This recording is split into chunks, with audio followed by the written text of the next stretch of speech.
Mutiara Hikmah Official, menyingkap hikmah di balik sunnah.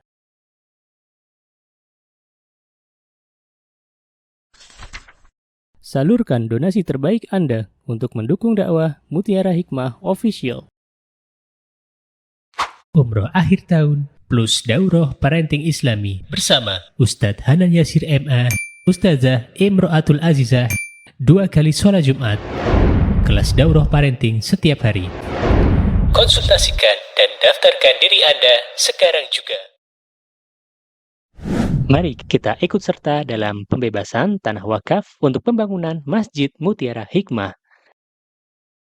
Bagi Anda yang ingin menyalurkan donasi, bisa melalui rekening Bank BSI di nomor rekening 2200220245 atas nama Masjid Mutiara Hikmah.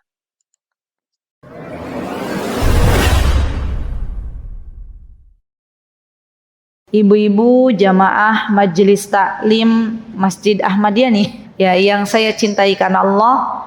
Sungguh saya berbahagia dan bersyukur kepada Allah Subhanahu wa taala yang telah mempertemukan kita kembali untuk kedua kalinya. Persaudaraan sesama muslim itu sungguh lebih indah jika dibangun di atas cinta kepada Allah Subhanahu wa taala, dan bahkan lebih dekat dari persaudaraan satu darah. Kenapa? Karena kalau persaudaraan satu darah, satu nasab, terkadang mereka yang kakak beradik atau punya satu nasab, ya, mereka terkadang diuji oleh Allah Subhanahu wa taala dengan sebuah ujian, dan akhirnya mereka tidak lagi rukun, gitu kan. Ada banyak tuh kita lihat, ya, entah itu karena harta, entah itu karena masalah yang berbeda. Tapi persaudaraan yang dibangun karena cinta kepada Allah, maka persaudaraan yang seperti inilah yang akan dilanggengkan oleh Allah Azza wa Jalla sampai ke dalam surganya. Masya Allah. Bahkan seorang hamba Allah yang mencintai hamba Allah yang lain karena Allah, ya akhwat, besok akan diberikan kesempatan oleh Allah Subhanahu wa taala untuk memberikan syafaat kepada saudaranya yang lain. Ketika kita tidak berada di surga, belum berada di surga, kawan kita sudah berada di surga, kawan satu kajian, maka kawan kita yang sudah berada di surga akan meminta kepada Allah Subhanahu wa taala, di manakah kita yang selama ini berbarengan untuk, atau yang selama ini bersama-sama untuk duduk di kajian, yang selama ini bersama-sama saling nasihat menasehati. Maka Allah Azza wa Jalla izinkan kita semuanya, ya, untuk bisa masuk surganya Allah karena permintaan dari kawan kita yang salihah ini yang telah mendahului kita untuk masuk ke dalam surganya Allah. Maka dari itu pesan saya untuk diri saya dan teman-teman semuanya, mari kita meminta kepada Allah agar Allah karuniakan kepada kita teman-teman yang salihah. Karena teman-teman yang salihah ini yang kelak akan bermanfaat untuk kita bukan hanya di dunia melainkan di akhirat. Dan kita meminta kepada Allah Subhanahu wa taala agar kita semuanya diberikan kesempatan untuk terus menjadi pembuka pintu-pintu kebaikan. Kebaikan untuk orang lain. Karena Allah Azza wa Jalla sangat mencintai hamba-hambanya yang senantiasa menginginkan kebaikan bagi saudaranya. Insyaallah. Dan kita memohon kepada Allah Subhanahu wa taala agar Allah Subhanahu wa taala menetapkan iman Islam kita untuk terus mentaati Allah dan Rasulnya, walaupun, ya akhwat, ujian semakin hari semakin berat. Ya, orang-orang yang kembali kepada ajaran Islam yang sahih, ajaran Islam yang sesungguhnya yang diajarkan oleh Nabi kita Muhammad SAW, itu adalah orang-orang yang diumpamakan oleh Rasulullah SAW ibaratnya menggenggam bara api. Menggenggam bara api itu banyak orang yang kuat nopo yang tidak kuat untuk menggenggam bara api, ya akhwat. Banyak yang nggak kuat, banyak yang mundur satu persatu. Hanya orang-orang yang diberikan taufik oleh Allah Subhanahu wa taala yang kuat menggenggam bara api. Apa-apa yang diajarkan oleh Nabi kita Muhammad SAW diamalkan walaupun ujiannya berat, ya. Dan bagi kita, ya akhwat, yang diuji oleh Allah Subhanahu wa taala untuk mendapatkan ujian, baik itu dari lingkungan kita, baik itu dari kawan kita maupun dari keluarga kita, dengan berbagai macam ujian, ketika kita ingin ya mengamalkan sunnah Nabi kita Muhammad SAW adalah kita bersabar. Bersabar. Ya.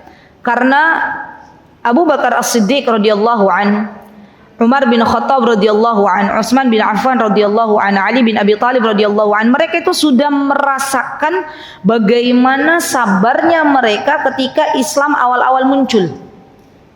Kalau dibandingkan dengan kita, tidak ada apa-apanya ya akhwat. Bilal bin Rabah ketika beliau akhirnya masuk ke dalam Islam dan diketahui oleh tuannya, apakah tuannya membiarkan Bilal untuk masuk Islam? Tidak. Bilal disiksa, Bilal diseret ke padang pasir yang panas, tapi Bilal bersabar, ahad dan ahad. Sampai akhirnya Allah mendatangkan pertolongannya, Allah datangkan Abu Bakar untuk menolong Bilal. Maka dari itu yang perlu kita yakinkan bersama bahwa pertolongan Allah itu sangat-sangat dekat.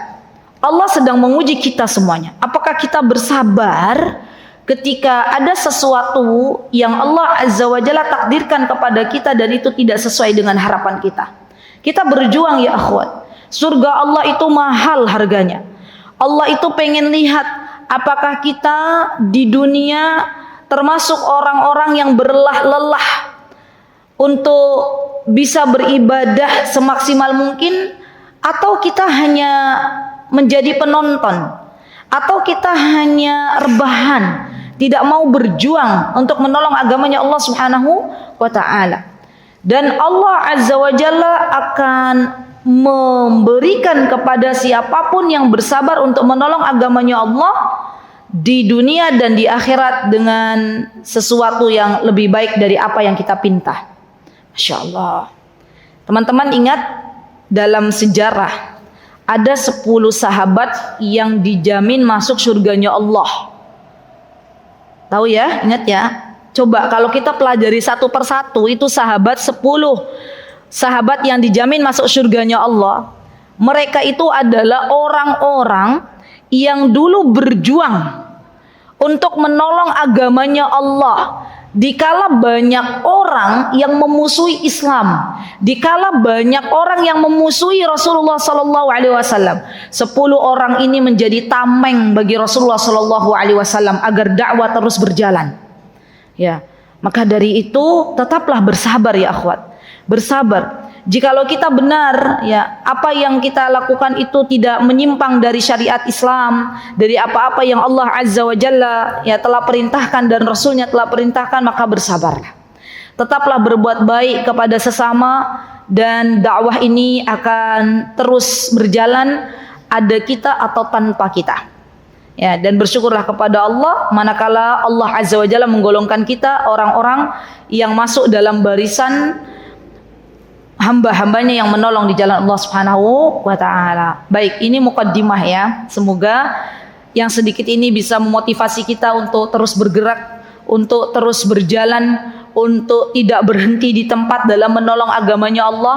Karena siapapun yang menolong agamanya Allah, maka Allah Azza wa Jalla akan menolongnya di dunia dan di akhirat. Nah, hari ini insya Allah teman-teman kita akan belajar bersama-sama tentang bagaimana hubungan yang indah gitu ya di playernya ya, antara orang tua dan anak. Tapi sebelumnya saya boleh bertanya kepada teman-teman semuanya agar saya bisa lihat audiennya, ini usia anak-anaknya usia berapa tahun saja gitu ya. Baik, di sini teman-teman yang Allah Azza wa Jalla telah karuniakan buah hati, boleh angkat tangan? Oke. Yang belakang kan tadi punya, langsung tel-tel ya Bu ya. Oke, semua ya insyaallah, ada beberapa. Baik. Alhamdulillah. Yang belum ya kita doakan bersama semoga Allah Azza wa Jalla berikan buah hati yang bisa menjadi permata kebaikan di dunia dan di akhirat. Amin. Baik, kemudian usianya teman-teman rata-rata berapa tahun? Ada yang punya anak usianya di atas 20 tahun? Oh, 1, 2, 3 banyak ya, lumayan ya. Oke. Punya anak di bawah 20 tahun, di atas 10 tahun? Masya Allah, lumayan banyak. Anak-anak yang usianya di bawah 10 tahun, di atas berarti dari bayi. Oke, di bawah 10 tahun 1, 2, 3. Oke, berarti rata-rata sudah besar nih, rata-rata. Baiklah. Biar saya bisa memetakan ya, alhamdulillah. Jadi begini ibu-ibu yang saya cintai karena Allah, anak itu adalah amanah dari Allah Subhanahu wa taala. Allah tidak memberikan kepada semua hambanya ketika Allah Azza wa Jalla berikan anak. Allah Azza wa Jalla akan memberikan anak-anak kepada siapapun yang Allah kehendaki dari hambanya.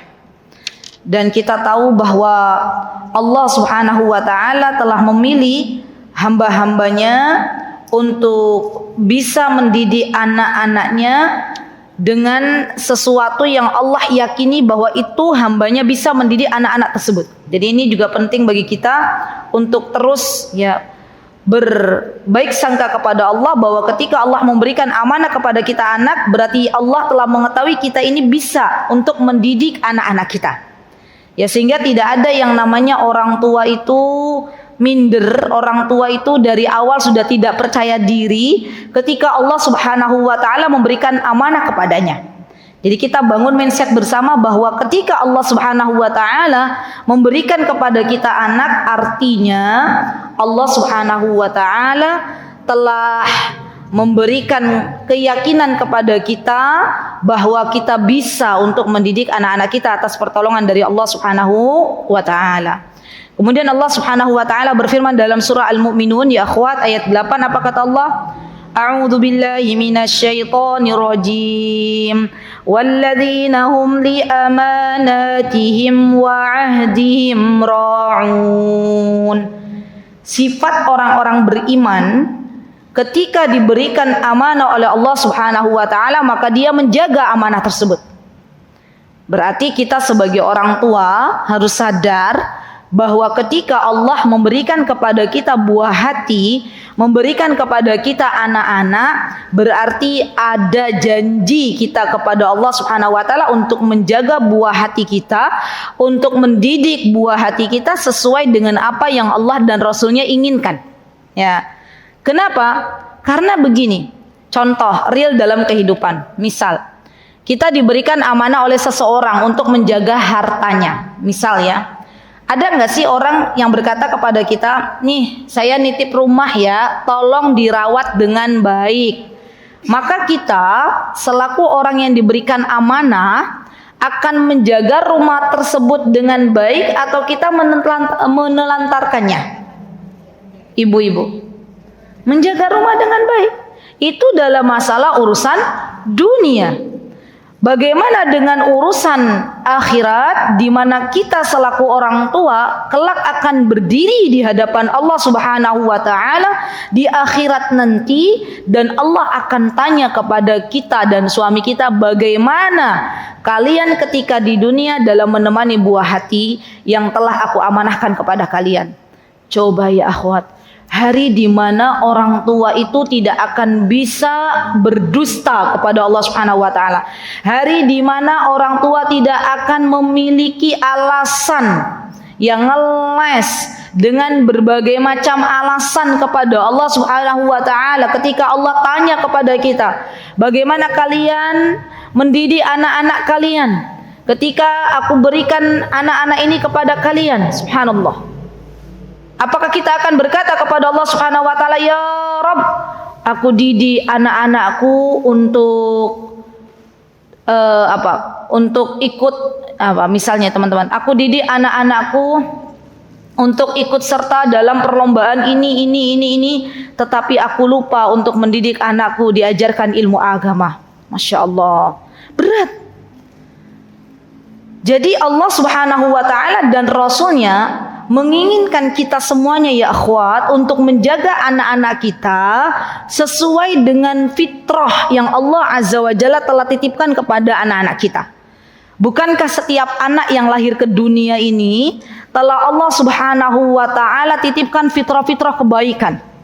Apa kata Rasulullah SAW? Kullu mauludin yuladu 'alal fitrah. Setiap anak yang lahir ke dunia ini Allah Subhanahu wa taala telah jadikan semuanya beriman kepada Allah.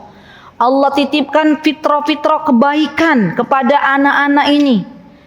Kemudian siapa yang merusak fitrah yang baik ini? Kata Rasulullah sallallahu alaihi wasallam, fa abawahu yuhawidanihi au yumajjisanihi au yunassiranihi. Para orang tuanya lah yang memalingkan fitrah-fitrah kebaikan ini, ya, kemana? Untuk menjadikannya akhirnya anak-anak tidak beriman kepada Allah dan Rasulnya. Untuk menjadikan anak ini Yahudi, menjadikan anak ini Majusi, dan menjadikan anak ini Nasrani. Jadi kita sepakat dalam pendidikan Islam, anak yang lahir ke dunia ini bukan kertas kosong, bukan. Ya, karena kalau yang kita pelajari pengasuhan dari barat, maka mereka akan mengatakan orang tualah yang bertugas untuk mencoret-coret kertas yang kosong, gitu kan? Tapi dalam Islam, yang namanya anak yang lahir ke dunia ini semuanya sudah diberikan fitrah oleh Allah Subhanahu wa taala. Tinggal kita orang tuanya, apakah kita bisa menjaga fitrah-fitrah yang telah Allah Azza wa Jalla berikan kepada anak-anak kita, atau kita justru menjauhkannya, atau kita justru memalingkannya. Gitu. Sampai di sini insya Allah bisa dipahami ya akhwat ya. Jadi anak-anak itu Masya Allah fitrah-fitrah kebaikannya ada banyak sekali. Contoh anak-anak kecil ya akhwat, mereka itu fitrahnya mereka mengenal Allah. Fitrahnya mereka mencintai kebaikan. Fitrah anak kecil itu jujur. Fitrah anak kecil itu tidak mudah putus asa. Fitrah anak kecil itu senantiasa belajar hal-hal yang baru. Keingintahuan dengan sesuatu yang baru itu besar. Fitrah anak kecil itu ketika dia misalnya fitrah berbagi misalnya, itu fitrah anak kecil. Ya. Maka coba kita lihat, ada nggak orang tua yang akhirnya lalai untuk mengenalkan anak-anaknya siapa Allah Subhanahu wa taala? Kira-kira ada napa? Banyak. Maka mulailah ya akhwat, ketika anak-anak kita lahir, kenalkan anak-anak kita dengan Allah Subhanahu wa taala. Imam Ibnul Qayyim rahimahullahu taala, beliau menjelaskan dalam kitab ya Tarbiyatul Aulad, kata beliau orang tua yang baik, ini stepnya ya. Ketika anak itu lahir ke dunia, maka sering-seringlah ya melafadzkan sebuah kalimat dengan kalimat la ilaha illallah, atau sebuah kalimat asyhadu an la ilaha illallah wa asyhadu anna muhammadan abduhu wa rasuluh. Kita kenalkan pada diri anak-anak bahwa tidak ada ilah yang berhak disembah kecuali Allah. Saya bersaksi bahwa tidak ada Tuhan selain Allah. Saya bersaksi bahwa Nabi kita Muhammad SAW adalah hambanya dan utusannya. Itu sering ditalkin, disonding. Ya. Ditambah lagi ibunya ketika anaknya baru lahir sudah mulai melantunkan firman-firman Allah Subhanahu wa taala, membaca firman-Nya Allah Subhanahu wa taala. Dan ini bentuk pengenalan seorang ibu ya, untuk mengenalkan Allah Azza wa Jalla kepada anak-anaknya. Dan di antara kewajiban kita ya akhwat kepada anak-anak kita adalah menemani buah hati kita. Di dalam Islam itu kita sebagai seorang ibu, maka ada kewajiban untuk menyusui selama 2 tahun. Dan inilah ikatan batin yang seharusnya dibangun antara ibu dan anak. Menyusui itu bukan hanya memberikan air susu kita kepada anak-anak kita, tapi lebih anak kita menyusui, dari punting kita. Karena nanti Imam Ibnul Qayyim menjelaskan bahwa kelekatan yang dibangun antara ibu dan anak setelah anak ini lahir ke dunia, maka di antara proses yang harus dijalani adalah proses menyusui. Ya. Ibu-ibu yang saya cintai karena Allah, di zaman sekarang ada tidak wanita-wanita yang bekerja di luar rumah, kemudian dengan alasan bekerja mereka memompa air asinya, ya air susu ibu, ya asinya dipompa kemudian diletakkan di freezer dan diberikan kepada anak-anaknya. Ada? Jawabannya bukan ada tapi banyak. Subhanallah. Padahal yang dibutuhkan anak kita itu bukan hanya sekedar ASI loh ya akhwat. Tapi yang dibutuhkan anak kita adalah kelekatan hubungan antara kita dan anak kita. Jadi kata Imam Ibnul Qayyim, yang namanya menyusui itu tidak bisa digantikan dengan apapun. Sebenarnya seorang ibu harus sadar bahwa ketika Allah Subhanahu wa taala memerintahkan kita untuk menyusui anak-anak kita selama 2 tahun, itu Allah Subhanahu wa taala sedang mengajarkan kepada para ibu untuk lebih dekat dengan anak-anaknya. Yuk kita lihat dalam surah Al-Baqarah ya akhwat. Surah Al-Baqarah ayat 233. Sudah ada ketemu? Baik, saya bacakan ya. A'udzubillahi minasyaitonirrajim. والوالدات يرضعن أولادهن حولين كاملين لمن أراد أن يتم الرضاعة وعلى المولود له رزقهن وكسوتهن بالمعروف لا تكلف نفس إلا وسعها لا تضار والدة بولدها ولا مولود له بولده وعلى الوارث مثل ذلك فإن أرادا فصالا عن تراض منهما وتشاور فلا جناح عليهما وإن أردتم أن تسترضعوا أولادكم فلا جناح عليكم إذا سلمتم ما آتيتم بالمعروف واتقوا الله واعلموا أن الله بما تعملون بصير. Ayat ini ya akhwat kita bisa belajar lebih dalam, dan terkadang ayat ini dilupakan oleh kita sebagai kaum ibu-ibu. Nah, yuk kita pelajari bersama. Apa kata Allah Subhanahu wa taala? Allah Azza wa Jalla berfirman, "Wal walidatu yurdi'na auladahunna haulaini kamilain." Dan ibu-ibu, kata Allah, berarti yang punya anak nih ya, hendaklah menyusukan anak-anak mereka selama 2 tahun. Berapa tahun, Bu? Berarti yang memerintahkan kita menyusui anak kita siapa? Allah. Allah yang telah memberikan amanah kepada kita, dan Allah tahu cara terbaik bagi kita untuk mendidik anak-anak kita. Maka langkah yang kita lakukan ya agar terjalin hubungan yang indah antara orang tua dan anak, maka kita berikan hak anak untuk kita susui selama kurang lebih berapa tadi? 2 tahun. Baik. Haulaini kamilaini liman arada ayyutimmar radha'ah, bagi orang-orang yang ingin menyempurnakan penyusuan itu. Wa 'alal mauludi lahu rizquhun, dan kewajiban kita kepada anak-anak kita adalah memberikan makan. Ibu-ibu sekalian, saya izin berbagi.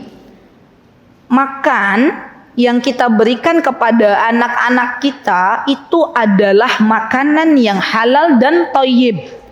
Karena Allah akan tanya kepada kita, apa makanan yang kamu berikan kepada anak-anakmu? Iya enggak? Bukan hanya sekedar makanan junk food, bukan hanya sekedar makanan yang mengandung glukosa yang tinggi. Kita masih ingat dulu waktu kecil, ketika kita akan berangkat menuntut ilmu di pagi hari, biasanya makanan yang dihidangkan untuk kita itu bentuknya apa, ibu-ibu? Saya izin menyampaikan ya, roti tawar ditabur mesis coklat, minumnya susu kental manis. Ada yang mengalami? Belum pernah? Sarapannya apa? Nasi. Nasi apa tuh? Tiwul, masih mending lah, tiwul lebih sehat. Nasi apa, Bu? Nasi karbohidrat digoreng tambah warna-warni. Itu tambah kacau balau ya. Apa? Nasi goreng. Sudah nasi goreng aja, nggak ada tambahannya apa-apa. Kalau ada telurnya masih mending. Apalagi kerupuk ditambah, hasbunallah wa ni'mal wakil. Ya akhwat, coba kita lihat kerupuk. Ada ahli gizi di sini? Tanya ke ahli gizi, kerupuk tuh gizinya seperti apa? Baiklah, gini loh teman-teman, ini kayaknya dibuka tentang pola makan yang sehat. Oke, nih ya, makanan yang masuk ke dalam mulut kita itu bukan hanya sekedar enak di lisan, tapi kita pikir nanti makanan ini ketika masuk ke dalam tubuh kita, apakah makanan ini bisa merusak organ-organ tubuh yang Allah Azza wa Jalla telah berikan kepada kita? Itu dipikir sampai ke sana. Ya, kalau kita makanannya sehat, makanannya halal, makanannya thayyib, maka itu akan menjadikan kita lebih sehat, akan menjadikan kita atas izin Allah lebih kuat untuk beribadah. Begitu pula dengan apa yang kita berikan kepada anak-anak kita. Jadi kata Allah Subhanahu wa taala, ya, kita berikan makanan. Dan makanan yang terbaik ya akhwat adalah makanan yang bersumber dari alam. Ya. Jadi makanan yang terbaik itu bukan makanan yang banyak prosesnya lah ya. Dan yang langsung diambil dari alam. Dulu ketika Rasulullah Sallallahu Alaihi Wasallam, ya ini kita contohkan bagaimana Rasulullah SAW hidup ya. Beliau itu kan dibawa oleh kakeknya ke sebuah desa. Ya, di sana Rasulullah SAW terbiasa meminum susu kambing.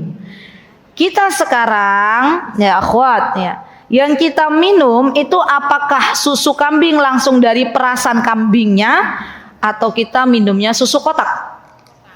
Nah, itu prosesnya sudah melalui proses yang banyak.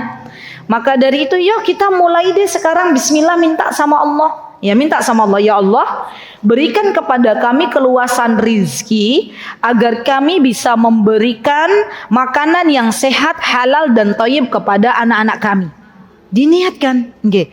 Jadi jangan berputus asa. Nanti kalau saya katakan, Ustazah, yang namanya makanan halal, thayyib, sehat itu mahal harganya gitu ya. Buah-buahan tuh mahal harganya. Subhanallah ya akhwat. Kita ini hamba Allah yang kita tahu Allah itu Al-Ghani, Allah itu zat yang maha kaya. Yakin kan, Bu? Yakin semua Allah itu kaya, Bu? Yakin? Kita boleh nggak minta sama Allah rizki? Boleh.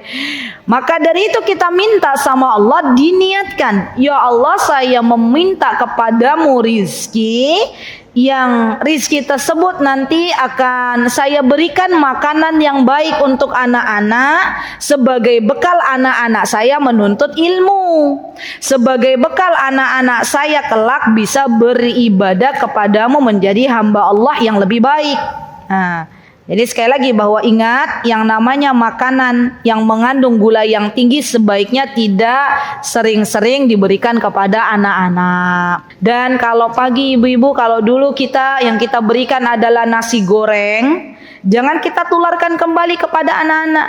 Coba ibu-ibu bayangkan nih ya, anak-anak baru bangun dari tidur, oke? Ya, perutnya kan masih kosong. Kalau langsung diberikan nasi, dan itu berat loh nasi itu, maka jangan salahkan anak kita di sekolah ketika anak kita menuntut ilmu dalam keadaan mengantuk.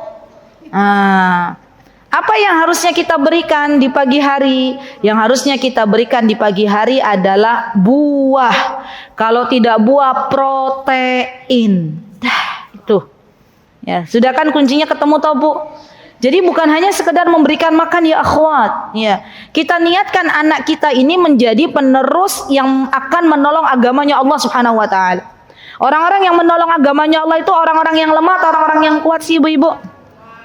Yang kuat.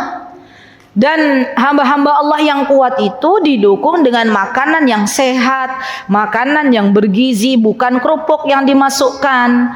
Pagi-pagi anak kita makan nasi uduk campur gorengan, sudah wassalam ibu-ibu. Ya. Jadi sekali lagi bahwa ketika kita memberikan makan kepada anak kita, cobalah berikan yang lebih sehat. Oke. Wakis watuhun, ya sudah, makanan sudah kita bahas. Wakis watuhunna, dan kita berikan kepada anak-anak kita setelah makanan maka pakaian kita berikan.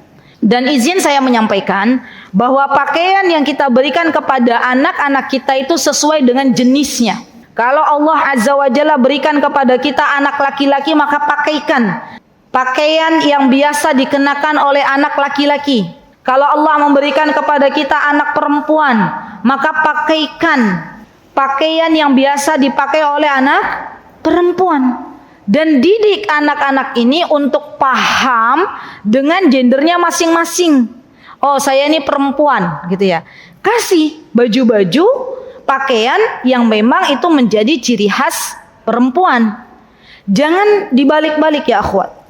Ada seorang ibu yang bercerita kepada saya, beliau memberikan kepada anak perempuannya dari kecil model-model baju laki-laki.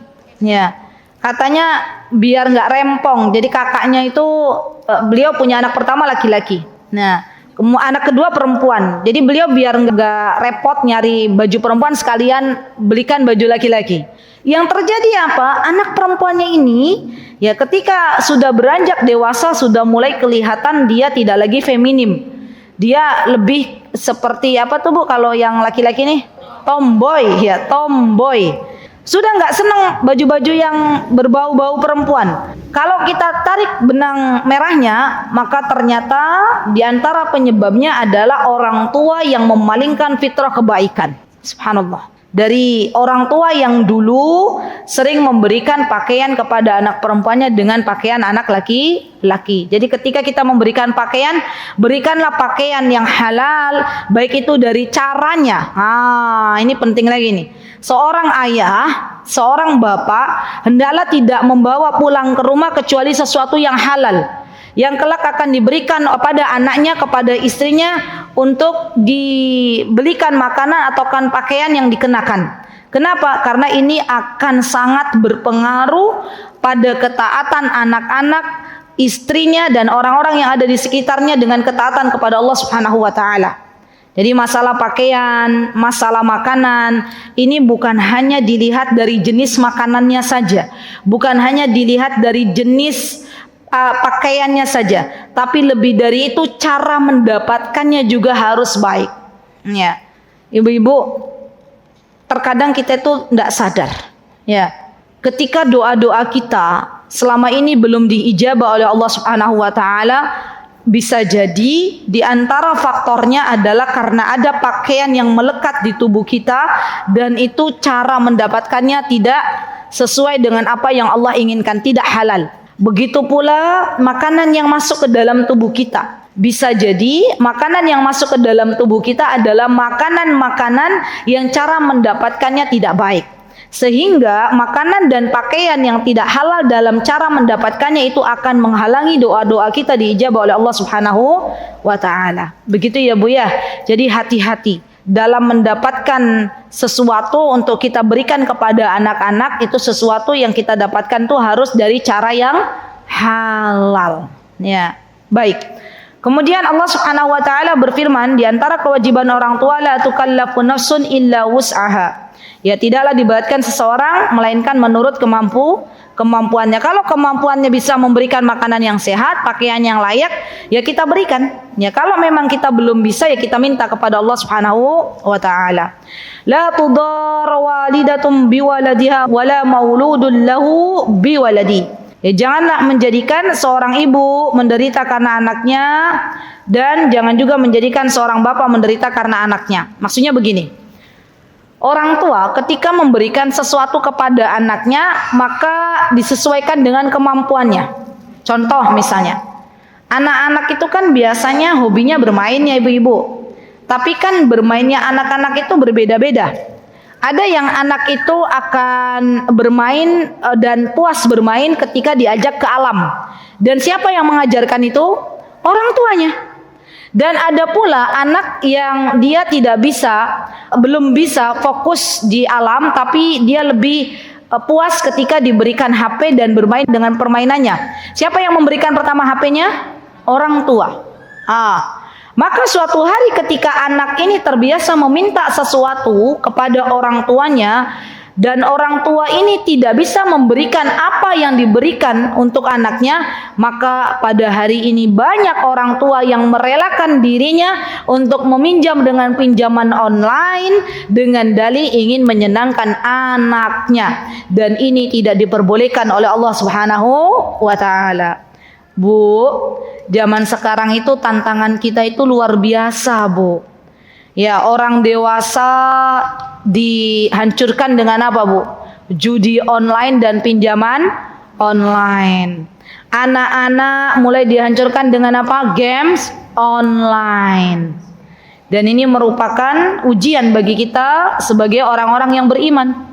Apakah kita memberikan apa-apa yang setidaknya itu tidak sesuai untuk anak-anak kita, ataukah dengan dalih kita sayang kepada anak-anak kita sampai kita rela meminjam pinjaman online, ya agar anak kita bisa membeli sesuatu yang dia pinta. Jadi dalam mendidik anak-anak itu ada yang namanya tarik ulur. Ya, tidak semua yang diminta oleh anak-anak kita diberikan. Kalau kita belum mampu untuk memberikan apa yang diminta oleh anak kita, ya sudah, kita jalin komunikasi. Maaf ya Dek, maaf ya Kak, ibu dan ayah belum bisa membelikan itu. Ya minta sama Allah, ajarkan anak kita untuk minta sama Allah. Minta sama Allah, ya. Agar Allah Azza wa Jalla berikan kepada kakak, kepada adik sesuatu yang kalian harapkan. Ya, dan itu walillahil hamd sudah kami biasakan kepada anak-anak. Jadi kalau ada anak-anak meminta ini dan itu, misalnya, ya nanti kalau udah selesai sekolah atau menuntut ilmu, selesai 1 juz mau ini ya ya sudah minta dulu sama Allah. Ya minta dulu sama Allah. Walaupun kita bisa memberikan ya akhwat, tapi didiklah anak kita untuk banyak-banyak meminta kepada Allah, gitu ya. Baik. Kemudian Allah Subhanahu wa taala melanjutkan di dalam firman-Nya surah Al-Baqarah ayat 233. Apa kata Allah Subhanahu wa taala? Wa 'alal warisi mislu dzalik, ya. Terkadang ketika kita memberikan sesuatu kepada anak kita di luar kemampuan kita dan kita akhirnya pinjam online, kemudian kita meninggal dunia, maka itu akan menjadi beban bagi ahli waris setelah kita. Maka itu tidak diperbolehkan di dalam Al-Qur'an. Fa in arada fisalan an taradin minhuma wa tasyawurin fala junaha 'alaihima. Ya. Dan ya, jika keduanya suami istri mau menghentikan penyusuan itu dengan persetujuan yang telah dicapai oleh mereka setelah mereka berunding, bermusyawarah, maka mereka berdua tidaklah salah. Nanti saya jelaskan. Dan hendaklah wa in aradtum an tastardi'u auladakum fala junaha 'alaikum idza salamtum ma ataitum bil ma'ruf. Begini.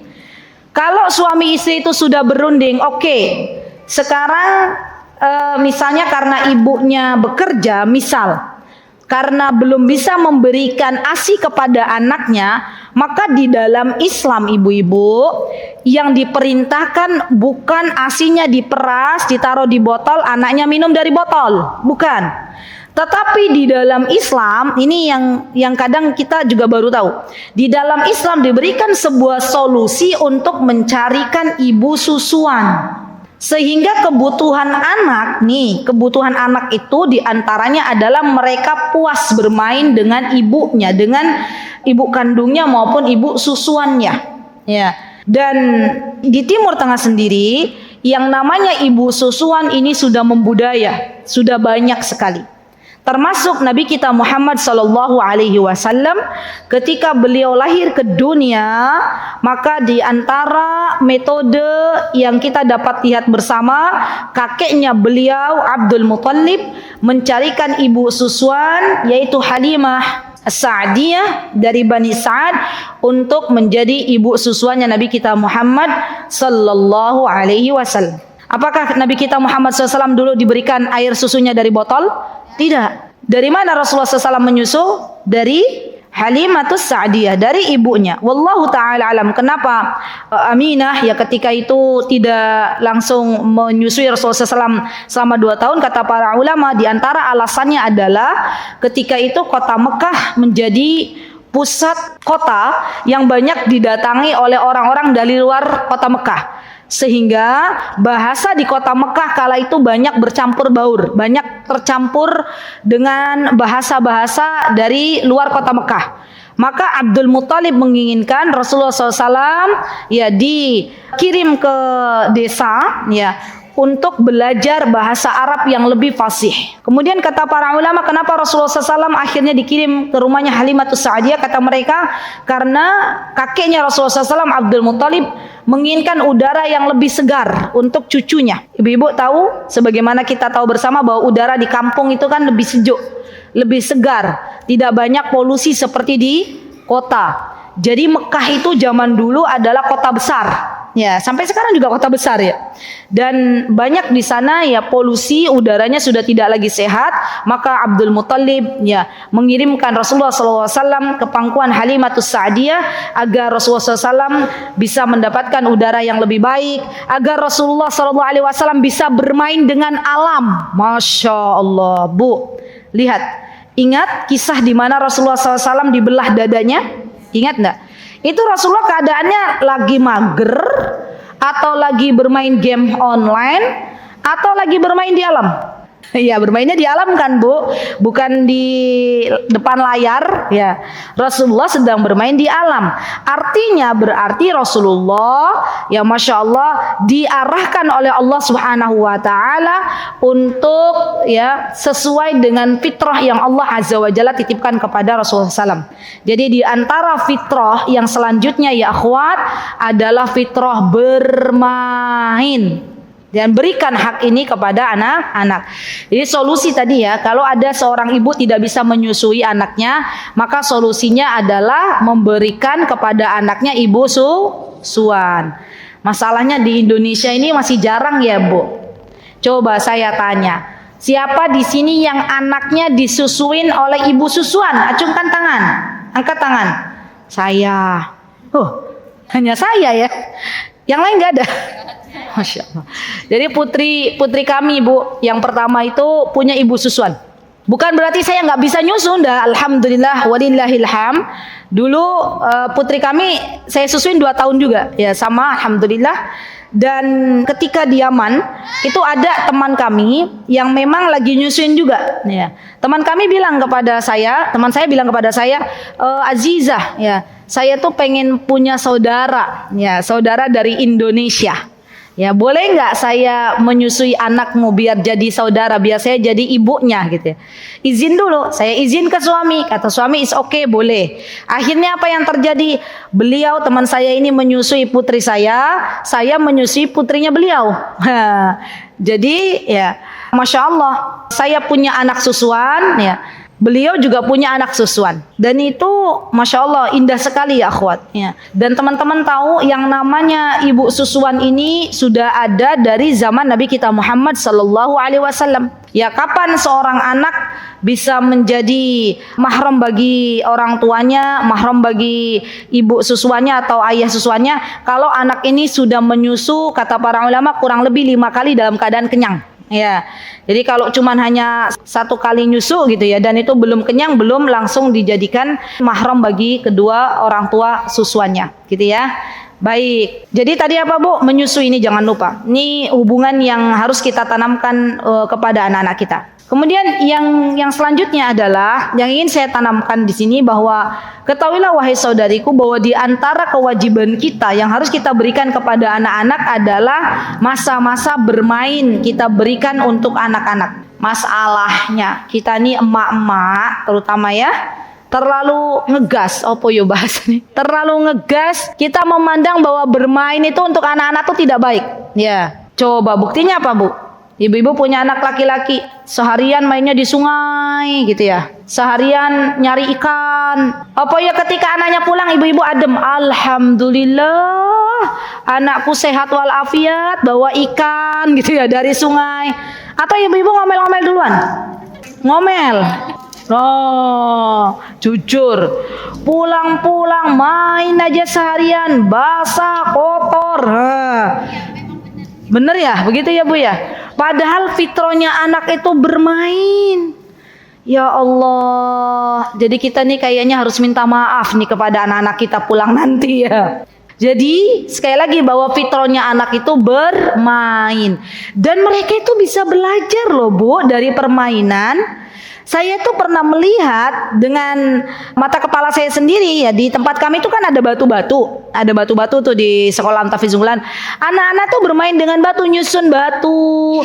Itu tuh sebenarnya mereka lagi bermain fokus ya. Disusun tuh batu-batu. Kemudian mereka bermain dengan temannya, jual-jualan, dagang-dagangan. Nah itu kan sebenarnya lagi belajar. Belajar apa? Belajar matematika, belajar bersosialisasi. Ya. Dikira kita anak-anak bermain tuh nggak ada faidahnya. Padahal sebenarnya itu adalah haknya anak-anak yang kita berikan. Tuntaskan bermain dikala anak-anak kita masih kecil. Jangan sampai anak kita di waktu kecil dihalang-halangi untuk bermain, sudah dewasa, sudah punya istri kekanak-kanakan. Ya, ada nggak model begitu? Banyak. Anak laki-laki ya, waktu kecil dilesin apa bahasa Mandarin, dilesin calistung, dilesin macam-macam, giliran sudah besar dia akhirnya pengen bermain. Ya, jadi saya nitip ya ibu yang hadir di sini, tolong jangan cegah anak-anak dari yang namanya bermain. Ada masanya Bu, ada masanya. Anak kita itu sudah bosan dengan bermain, sudah semuanya tuh udah ya selesai. Maka saya pernah bertemu dengan salah satu pengasuh pondok pesantren Mbak Noi, dan ini kisah nyata. Itu kata beliau ketika beliau jadi pembina di sebuah pondok pesantren, kata beliau anak-anak yang masa kecilnya sudah tuntas bermain di pondok tuh bisa fokus. Ya, sebaliknya anak-anak yang dari kecil dihalang-halangi bermain di pondok tuh bermain terus katanya ya. Jadi memang ada haknya anak-anak yang harus kita tuntaskan Ibu. Di antaranya apa? Bermain dengan alam. Bukan bermain dengan games, bukan bermain dengan layar ya. Dan biasanya anak itu malas bermain di alam karena nggak ada temannya. Anak mau sendirian main, kan dia cari teman. Ya. Kalau nggak ada temannya, maka kita sebagai orang tuanya untuk bisa menemani buah hati kita bermain di alam. Masya Allah. Jadi nggak apa-apa kita nyari ikan bareng ayah kita, nyemplung bareng ayahnya, anak-anak nyemplung bareng suami kita, nyemplung bareng anak-anak nyeser ikan, nggak apa-apa, nggak ada salahnya itu. Ya, manjat pohon bareng itu nggak apa-apa. Ya. Dan itu senang untuk anak-anak. Anak-anak itu ketika diberikan kesempatan untuk bermain, maka mereka akan bahagia. Dan inilah hubungan yang kita harus bangun di antara kita dan anak-anak. Masya Allah. Bu, kalau liburan nih ya, Sabtu Ahad, anak-anak kita biasanya dibawa kemana? Ke mall katanya. Oke. Kalau di mall, anak bermain, orang tua ngapain? Ya, saya kira megang HP. Ya enggak? Ada enggak hubungan yang terjalin di antara anak dan orang tua? Enggak ada. Maka mulai sekarang yuk kita berikan waktu anak-anak kita untuk banyak bermain di alam, karena itu memang fitrah yang Allah telah titipkan kepada mereka. Ya. Entah itu naik gunung bareng ya, walaupun hanya setengah ya, belum sampai puncak turun lagi, enggak apa-apa. Camping bareng, wah masya Allah, senangnya anak-anak ya menikmati kebersamaan dengan orang tuanya. Baik, kemudian setelah kita ya akhwat ya memberikan hak bermain kepada anak-anak kita, maka kita berikan juga hak anak-anak kita untuk mengenal, untuk lebih mengenal sudah mereka di perut kita, mereka sudah mengenal Allah, untuk lebih dekat dengan Allah Subhanahu wa ta'ala. Caranya bagaimana?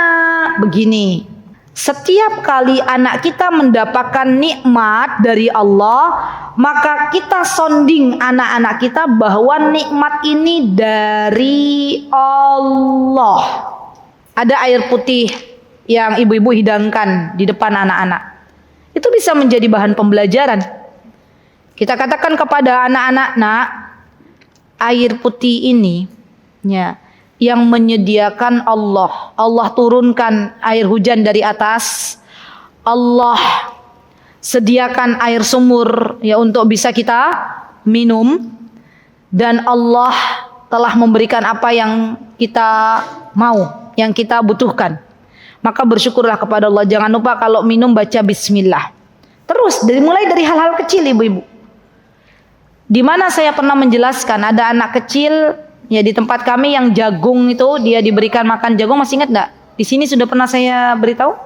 Jadi anak-anak itu kalau dari kecil sudah kita biasakan, dan kami pun membiasakan anak-anak di tempat kami itu. Ustazah mensonding kalau pagi hari kan ada namanya apa tuh, cerita gitu ya, cerita pagi hari sebelum memulai hafalan murojaah itu cerita. Gimana hari ini, sudah pada sarapan? Sudah gitu. Siapa yang memberi sarapan? Allah. Coba lihat teman-teman di IG Sekolah Tahfiz Bulan tuh ada tuh ustazah sonding. Siapa yang memberikan makan hari ini? Allah. Dan itu setiap hari. Di pagi hari ya, itu ada jadi kayak SOP gitu ya. Ada masa ada waktu di mana ustazah mengingatkan anak-anak bahwa yang memberikan makan pagi itu Allah. Sampai akhirnya suatu hari ya di tempat kami ada anak yang full day diberikan makan siang dengan menu sayur asem ya. Sayur asem joglo 1. Nah, ini yang dikangenin Mbak Noe ya. Dan itu sayur asemnya kan ada jagungnya ya ibu-ibu. Anak ini bilang ke temannya, jagung ini banyak vitaminnya loh. Jagung ini tuh dari Allah gitu. Sampai akhirnya ustazah yang lagi menemani ya berbesmili ya nangis gitu ya. Ya Allah, anak sekecil ini menghargai nikmat Allah sepotong jagung. Kita yang sudah dewasa, yang Allah Azza wa Jalla berikan semua kebutuhan kita, kadang kita lupa bersyukur. Masya Allah. Dan inilah yang harus kita latih ya akhwat. Bagaimana mengenalkan anak-anak kita dengan Allah. Bagaimana menjalin hubungan yang dekat ya dengan anak kita dalam rangka lebih dekat kepada Allah Subhanahu wa taala. Caranya bagaimana? Tadi mengenalkan anak-anak kita ya lebih dekat dengan nikmat-nikmat Allah, kita ingatkan bahwa itu dari Allah. Yang kedua ya akhwat, boleh kita mengajak anak-anak kita bermajlis ilmu, bermajlis taklim. Dari situ anak-anak kita belajar untuk lebih mengenal Allah Subhanahu wa taala. Jadi boleh, kalau memang anak kita sudah bisa dikondisikan untuk datang ke majlis ilmu, maka kita boleh membawanya sebagaimana Abdullah ibnu Umar dibawa oleh Umar bin Khattab dalam majlisnya orang-orang dewasa. Ustazah, kalau kita yang mengajarkan boleh enggak? Boleh. Lebih afdal, lebih baik ya. Seorang ayah itu bertugas, ibu-ibu sejatinya bukan hanya mencari nafkah semata, tapi bertugas untuk membuka majelis ilmu di rumahnya masing-masing. Itu tugasnya ayah. Ya tugasnya ayah begitu. Sampaikan kepada suaminya ibu-ibu semuanya. Ya disampaikan. Beb, ternyata tugas panjenengan tuh berat loh. Bukan hanya mencari nafkah, membawa pulang ke rumah, tapi lebih dari itu membimbing anak istrinya untuk lebih mengenal agama. Ya. Dan di Timur Tengah itu sudah menjadi hal yang biasa ibu-ibu, terutama di Yaman, itu ada yang namanya bapak-bapak ya. Setiap kali pulang ke rumah mengumpulkan anak istrinya dan memberikan wejangan-wejangan diambil dari firman Allah atau hadis Nabi kita Muhammad SAW untuk anak istrinya. Di Indonesia itu belum banyak ya. Belum banyak, dan ini harus dibiasakan. Kalau alasannya tapi suami saya bukan ustadz gitu ya, Yo nggak apa-apa sambil melihat. Ya. Bawa buku apa misalnya buku kitab Riyadhus Shalihin misal. Ya kemudian dibacakan kepada anak istrinya 1 hari 1 hadis. Masya Allah. 1 tahun berapa hadis tuh? 300 berapa? 65 hadis. Ya, kalau nggak ada libur Mbak Noi. Ya 300 hadis lah. 300 hadis Masya Allah ya bisa diberikan kepada anak istrinya. Masya Allah. Dan ini perlu keistiqomahan ya akhwat. Coba deh kita cari waktu. Kapan itu? Apakah itu bainal maghrib wal isya atau ba'da subuh? Ya. Harus ada waktu seorang ayah memberikan ya pelajaran agama kepada keluarganya. Jangan andalkan anak-anak kita mendapatkan pelajaran agama hanya di sekolahnya saja. Tapi lebih dari itu dari ayahnya, dan ini lebih kuat ya untuk bisa diingat oleh anak-anaknya. Ibu-ibu ingat kisah Nabi Yusuf alaihissalam? Ingat kisah Nabi Yusuf alaihissalam? Nabi Yusuf alaihissalam itu dekat dengan ayahnya. Nabi Yusuf itu dekat dengan ayahnya. Maka ketika Nabi Yusuf akhirnya menolak ajakan istri raja, kata para ulama, ya, di antara penyebabnya adalah Nabi Yusuf ingat nasihat ayahnya. Luqman, ya, Luqmanul Hakim, beliau seorang ayah yang menasihati anaknya. Ya, apa kata Luqman? Kata Luqman, wahai anakku, janganlah engkau berbuat syirik kepada Allah. Siapa yang menasihati anaknya? Ibunya atau ayahnya? Ayahnya. Wa idh qala Luqmanu libnihi wa huwa ya'iduhu ya bunayya la tusyrik billah, gitu kan? Nabi Ibrahim alaihissalam, ya, di dalam keluarganya yang memberikan nasihat kepada anaknya ibunya atau ayahnya Nabi Ibrahim, atau ayahnya itu Nabi Ibrahim? Nabi Ibrahim. Nabi Ibrahim berkata kepada Ismail. Nabi Ibrahim mengajak Nabi Ismail. Nih, ini juga bentuk pengajaran seorang ayah kepada anaknya. Bukan hanya melulu memberikan kajian di dalam ruangan, tapi cobalah ayah ini menjadi role model untuk anaknya dalam menyelesaikan proyek-proyek akhirat. Siapa contohnya teladannya? Nabi Ibrahim alaihissalam ketika mengajak Nabi Ismail untuk membangun Ka'bah.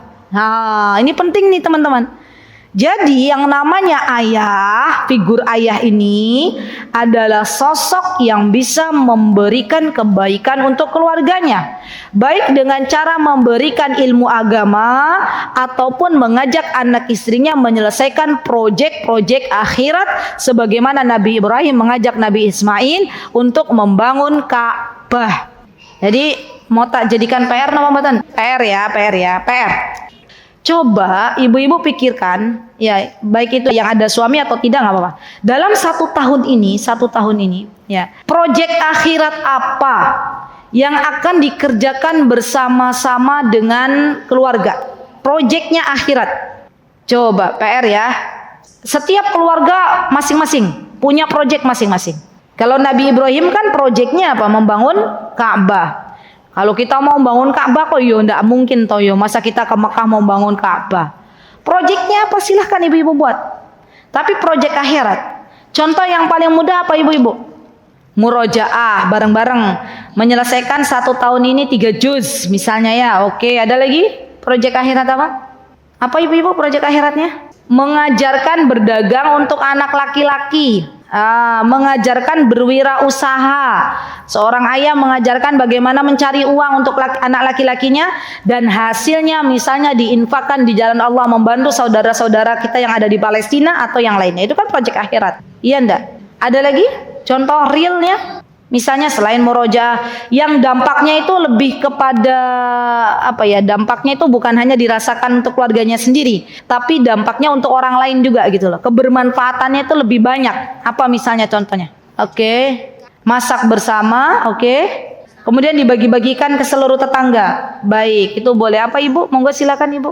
Melihat yang kekurangan sandal. Masya Allah, itu proyek akhirat ya akhwat. Kita lihat anak-anak kita sarana masjid apa yang belum ada ya nak ya. Oh ternyata belum ada sandal wudhu. Ayo kita nabung yuk. Nanti kita beli sandal wudhu, kita letakkan ya di masjid ini, di masjid ini. Masya Allah. Jangan remehkan sebuah kebaikan. Bisa jadi kebaikan yang kecil ini menghantarkan kita ke surganya. Terima kasih Ibu sudah memberikan ide. Masya Allah. Atau proyek akhirat diantaranya adalah mengajak anak-anak kita berbakti kepada kakek neneknya. Itu juga proyek akhirat ibu-ibu. Jadi Ustazah dalam 1 tahun ini saya fokus, saya dan suami, bagaimana kita memberikan teladan yang baik kepada anak-anak kami. Misalnya ya, kami memberikan teladan yang baik pada anak-anak kami untuk berbakti kepada orang tuanya dengan cara saya berbakti dulu kepada suami. Ya, saya berbakti dulu kepada orang tua. Saya dan suami berbakti dulu kepada orang tua. Itu juga proyek akhirat. Ya. Ini Masya Allah banyak ya. Sekarang nanti PR ya di rumah masing-masing. Oke, baik. Setelah kita memberikan wejangan-wejangan nasihat kepada anak-anak kita, setelah kita memberikan makanan, minuman yang sehat dan bergizi kepada anak-anak kita, setelah kita memberikan bimbingan agama, maka yang perlu kita berikan selanjutnya adalah kita doakan anak-anak kita kawal anak-anak kita dengan doa kapanpun dan dimanapun. Bu, yang namanya anak-anak itu tidak selamanya bersama kita 1 kali 24 jam. Nggih mboten? Ada nggak ibu-ibu di sini yang anaknya dikekepin aja? Kan enggak ada. Ya. Kalau masih kecil. Kalau sudah mulai beranjak dewasa kan dia akan lepas dari kita, entah itu masuk pondok ataupun dia bersekolah, ya kan? Maka yang hendaklah kita lakukan, kewajiban kita sebagai orang tua adalah doakan, kawal anak kita ini dengan doa. Dan apa di antara doa yang kita panjatkan kepada Allah? Ya Allah, berikanlah penjagaanmu kepada anakku.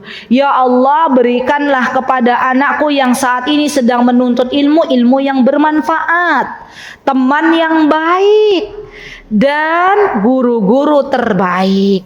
Ya. Jadi 3 ini yang saya minta kepada Allah Subhanahu wa taala.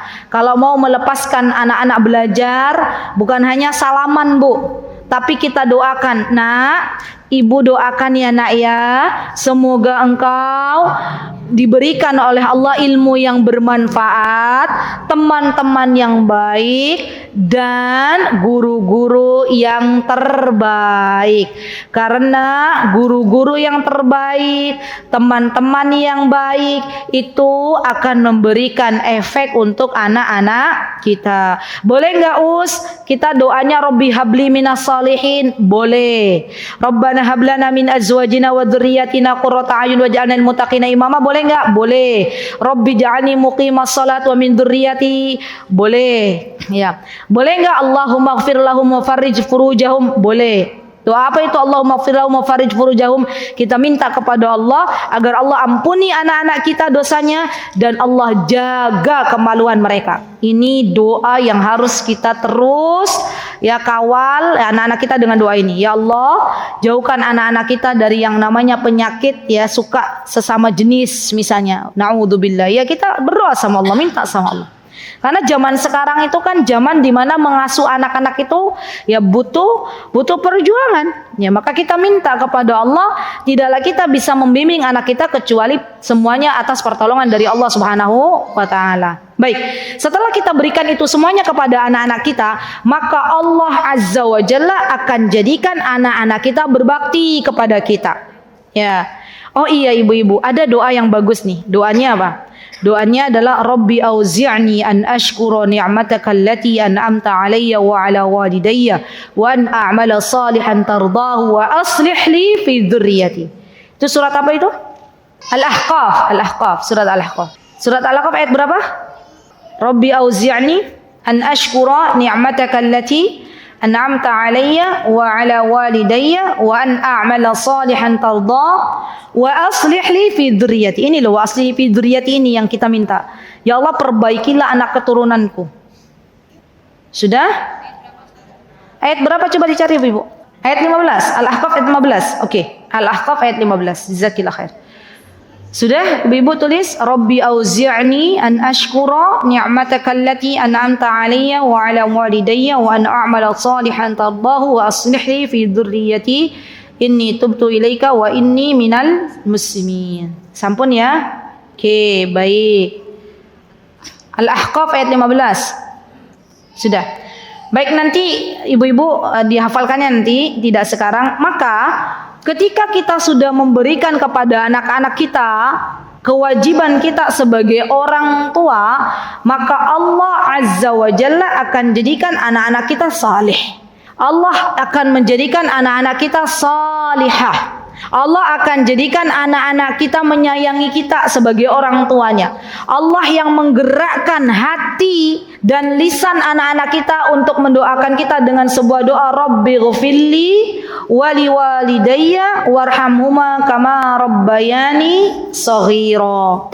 Allah yang menggerakkan hati anak-anak kita untuk memuliakan kita. Jadi hubungannya tuh indah. Siapa saja yang dia memberikan hak anak-anaknya di waktu kecil, kata Imam Ibnul Qayyim, maka anak ini akan dimudahkan oleh Allah Subhanahu wa taala untuk berbakti kepada orang tuanya dikala orang tuanya sudah lansia. Timbal balik itu ada. Ya. Jadi kata Imam Ibnul Qayyim tuh, Bu, kalau kita di waktu kecil benar-benar menemani anak kita step by stepnya, maka Allah yang akan melembutkan hati anak-anak kita untuk berbakti kepada kita. Allah yang akan menggerakkan itu. Terakhir, saya tutup dengan sebuah kisah, ibu-ibu. Kisah ini pernah ditulis oleh Ustadz Firanda, ya, di dalam tulisan beliau. Beliau mengisahkan kisah nyata di Saudi Arabia, dan ini kisahnya sangat indah. Ya, ada kejadian di mana seorang akhwat, seorang ibu, beliau diuji oleh Allah dengan penyakit kanker, dengan penyakit kanker. Ibu ini menceritakan, jadi ada sebuah pertanyaan di mana pertanyaan ini akhirnya ibu ini curhat gitu loh. Jadi yang namanya wanita curhat itu bukan hanya di Indonesia. Ya, di Arab pun ada wanita yang bertanya dan curhat. Jadi wanita ini bilang, "Ya Syekh, saya itu dulu pengidap penyakit kanker. Dan kala itu saya sudah berusaha untuk ikhtiar berobat ke sana kemari dan saya bersabar atas ujian yang Allah Azza wa Jalla berikan. Kemudian datanglah putri saya, jadi beliau punya seorang putri di mana hubungan baik antara beliau dan putrinya itu sangat dekat. Datanglah putri saya dan mendekati saya, kemudian saya beritahu kepada putri saya, wahai anakku, doakan ibu ya, doakan Umi ya. Umi sedang diuji oleh Allah Subhanahu wa taala dengan penyakit kanker. Doakan semoga Allah masih memberikan waktu kepada ibu, kepada Umi untuk bisa menemanimu. Doakan agar Allah memberikan usia yang lebih panjang gitu ya, Masya Allah. Kemudian ibunya mengatakan bahwa jangan kaget kalau rambutnya itu setiap hari akan rontok gitu ya. Maka ketika anaknya itu tahu bahwa ibunya itu punya rambut yang rontok, maka anaknya berusaha memotivasi ibunya. Apa kata anaknya ini? Wahai ibu, Masya Allah ya, saya merinding. Anak kecil bisa berkata begitu loh. Wahai ibu, usianya 9 tahun. Wahai ibu, ya saya doakan semoga rambut yang rontok ini bisa menggugurkan dosa-dosamu. Masya Allah, lihat anak kecil, Bu, memberikan motivasi kepada ibunya. Ya, rambut ini akan bersaksi di hadapan Allah, kata dia ya, bahwa ibu sabar dalam menghadapi ujian ini. Dan saya doakan semoga Allah Subhanahu wa taala akan menggantikan rambut ibu yang rontok ini dengan yang lebih baik. Masya Allah. Dan akhirnya dan dia menangis, itu anaknya menangis. Ibu ini karena sedih melihat anaknya menangis, dan di dunia ini kan nggak ada ya seorang ibu yang tega melihat anaknya menangis. Maka ibu ini berinisiatif untuk mencukur habis semua rambutnya dan memakai penutup ya ketika di rumahnya. Dan ketika anaknya ini akhirnya tidak sengaja melihat ibunya tidak memakai penutup kepala, terkaget-kaget gitu ya. Dan anaknya berkata kepada ibunya, wahai ibu, kenapa kau cukur habis rambutmu? Saya itu selalu berdoa kepada Allah. Katanya begitu. Saya itu selalu berdoa. Saya bangun malam berdoa kepada Allah agar Allah menyembuhkan penyakitmu. Ya, ya Allah. Kemudian kata anaknya ya, saya juga meminta kepada Allah ya agar Allah Azza wa Jalla menggantikan rambutmu yang telah hilang dengan rambut yang lebih baik. Katanya gitu. Ya. Dan yang lebih Masya Allahnya lagi kata anaknya gini. Dan ibu tahu, ya saya itu setiap hari menyedekahkan jatah uang saku yang ibu dan ayah berikan kepada saya untuk saya belikan makanan kepada siapa yang saya jumpai dari fakir miskin ke sekolah itu. Masya Allah. Dan ini nyata ibu-ibu. Saya percaya anak-anak di sana itu ya sudah terbiasa dari kecil, memang orang tuanya itu membiasakan untuk bersedekah. Ya. Buktinya apa? Kami sering melihat anak-anak di Madinah ya, dibawakan oleh orang tuanya, diantar oleh orang tuanya ke teras Masjid Nabawi dengan dibawakan berkardus-kardus kurma. Ya, orang tuanya menghantarkan dan anak-anaknya diperintahkan oleh orang tuanya untuk membagi-bagikan kepada jamaah umroh. Itu sering kali kami lihat begitu. Jadi memang di antara pendidikan orang Timur Tengah, terutama orang-orang Mekah, Madinah dan Saudi Arabia adalah mendidik anaknya untuk pandai bersedekah dari kecil. Ya, bahkan saya pernah berbicara dengan seorang syekho ya di kota Madinah. Saya pernah penasaran kenapa orang-orang Arab itu senang mendidik anak-anaknya untuk bersedekah di waktu kecil. Apa jawaban mereka? Kata mereka, tidak ada yang bisa menjamin anak saya untuk hidup lebih baik ketika saya sudah meninggal dunia kecuali Allah Subhanahu wa taala. Maka saya tahu, kata orang tua di sana, bahwa Allah tidak akan menelantarkan orang-orang yang gemar bersedekah. Masya Allah. Jadi cara mereka itu mendidik anak-anaknya untuk gemar bersedekah dari kecil. Harapannya anak-anaknya ketika dewasa mereka akan lebih gemar bersedekah, dan ketika mereka orang tuanya sudah meninggal dunia mereka tidak ada lagi ketakutan bagaimana kekhawatiran dengan anaknya nanti. Karena mereka sudah menitipkan sebuah karakter kepada anak-anaknya, sebuah kebiasaan kepada anak-anaknya untuk pandai bersedekah. Lanjut ke cerita ya. Dan akhirnya apa yang terjadi? Ketika anaknya ini memohon kepada ibunya, jangan ulangi sekali lagi untuk mencukur habis rambut ibu. Sudah, saya sekarang meminta kepada Allah agar Allah menyembuhkan engkau, dan saya meminta kepada guruku ya agar ikut mendoakanmu. Ya, Masya Allah ibu-ibu, ya Allah Azza wa Jalla zat yang maha menyembuhkan segala penyakit. Ya, terakhir ibunya ini kontrol ke dokter dan dokter berkata bahwa Anda sekarang sudah sembuh. Masya Allah. Dan yang lebih menakjubkan lagi, akhirnya suaminya kan punya usaha. Suaminya bilang kepada istrinya, wahai istriku, jangan kamu terkaget-kaget. Saya ingin memberikan info kepadamu bahwa beberapa bulan ini ya hasil penjualan di toko itu sudah saya sedekahkan semuanya untuk meminta kesembuhan dari Allah agar Allah menyembuhkanmu. Ya Rabb, lihat bagaimana dekatnya seorang ibu dengan anaknya dan bagaimana Allah Azza wa Jalla menyembuhkan ya hambanya yang sudah berputus asa, ya sudah istilahnya yang namanya penyakit ya ibu-ibu ya, di mana-mana kalau diuji oleh penyakit ya maka kan dibutuhkan kesabaran yang luar biasa tuh ya. Maka Masya Allah kita bisa lihat sabdanya Nabi kita Muhammad sallallahu alaihi wasallam. Apa kata Rasulullah SAW? Tadawu bis sadaqah. Ya, bersedekahlah dan jadikan sedekah ini menjadi sebuah obat. Ya, ini nasihat untuk diri saya dan teman-teman semuanya. Jangan pernah kita melalaikan untuk mendidik anak-anak kita, karena kalau kita sudah memberikan kewajibannya ya kepada anak-anak kita sebagai bentuk memuliakan Allah Subhanahu wa taala, maka Allah yang akan melembutkan hati anak-anak kita. Allah yang akan menjadikan anak-anak kita berbakti kepada kita. Dan jikalau hari ini kita masih banyak melakukan berbagai macam kesalahan kepada anak-anak kita, maka saatnya kita meminta ampun kepada Allah Subhanahu wa taala, zat yang telah memberikan amanah kepada kita, tapi terkadang kita lupa untuk menjaga amanah dari Allah Subhanahu wa taala. Semoga Allah Subhanahu wa taala mengampuni segala dosa kita. Semoga Allah Subhanahu wa taala melembutkan hati anak-anak kita.